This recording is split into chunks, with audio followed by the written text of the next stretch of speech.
Hi, everyone. Welcome along to our weekly devotion. Today is a special day. It's been a busy day.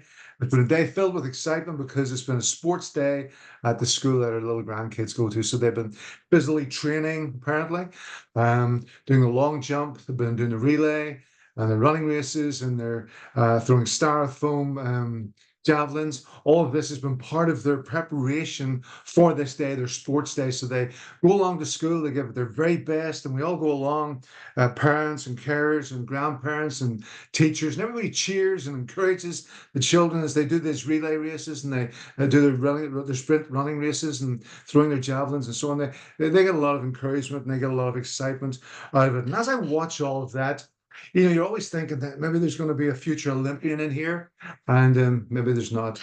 But anyway, you keep watching it, you realize that in all of this, there's a competitive spirit has been birthed. They're representing their team into different teams, and they're representing their team, and so there's this competitive nature in there. And it's fun to watch the little ones do their best. Some of them run feverishly towards that finish line, focused, never moving from that. Others are walking along with a friend, holding hands and chatting and thinking, "I'm just glad to be here." And some are just dreaming their way through the day, not no real idea as to what's happening or whatever. But for all of them, they're there and they're part of it, and they're committed to that task of being part of it today. And all of that got me thinking, because the parents and everybody, like I say, everybody's there encouraging them and all the rest of it. And all of that got me thinking, that's like us in the Christian life. We're in this race, and running a race called life, and we're called to run that race to the very best of our ability for God, the one who has given his son to redeem us. So we're saying, Lord, I'm running this race so people know I'm a Christian. People know I belong to you, and I'm running this race of life entirely for you. It's all about you. It's not about me. It's not about my things. It's all about you. But alongside us in those starting blocks, as we're about in that stadium, about to take off, we look around, we see the massive amount of people there, and they're cheering for us, they're encouraging us. But alongside us in the starting blocks is a competitor. That competitor is the devil, and he's there to twist our thinking. So he says things, puts things in our head. He wants to cause us to stumble as we take off and run. He wants to cause us to fall. He wants our focus to be distracted. He wants us to be taken by other things, and eventually to lose the race where he will be the victor. So he thinks. And yet we're called to run that race entirely focused on God and bringing glory to him, following his truth, and being cheered on by the multitude of witnesses that God has provided for us. And all these people are cheering us and chanting for us and saying, "Keep going, you can do this, you've got this." And so as we listen to the cheers and the encouragements from that great cloud of witnesses, it just encourages us and keeps us going. And we say, "Yeah, we've got to keep going in all of this."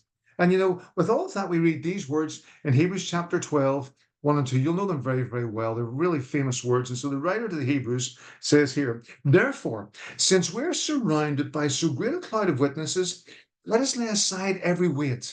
Let's be sort of fit and ready and capable to run to the very best of our ability, and lay aside every sin which clings so closely to us. We don't want any of that stuff that's going to cause us to fall or be like a backpack on us. We want to run this race so well to the best of our ability, and we're to run this race with endurance. Run the race with endurance, that this race that's set before us, and we're to keep our eyes fixed on Jesus, the founder and the perfecter of our faith. That is the one who begins our faith, the one who completes our faith. And so from the day that our faith began in Christ until the day that we go to be with him, we're running this race of life for God's glory.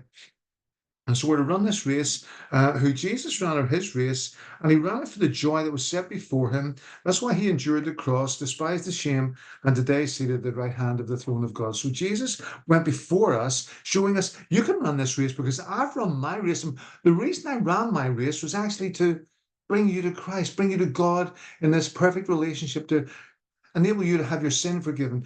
He took our sin on himself, and therefore we're able to run this race today. So I want to encourage you today. Just like the kids that are running and giving it their best, they don't know everything, they don't understand all that's going on. We might not know everything in life, but we're called to run the race that is set before us and to run it for God's glory. So I trust that you have a great day, a blessed week as you run your race this week. Whatever hurdles come before you, whatever distractions are getting your way, keep that focus and run your race this week for God's great glory. Have a blessed week as you run your race of life for Him. Thanks for listening. Look forward to catching you soon.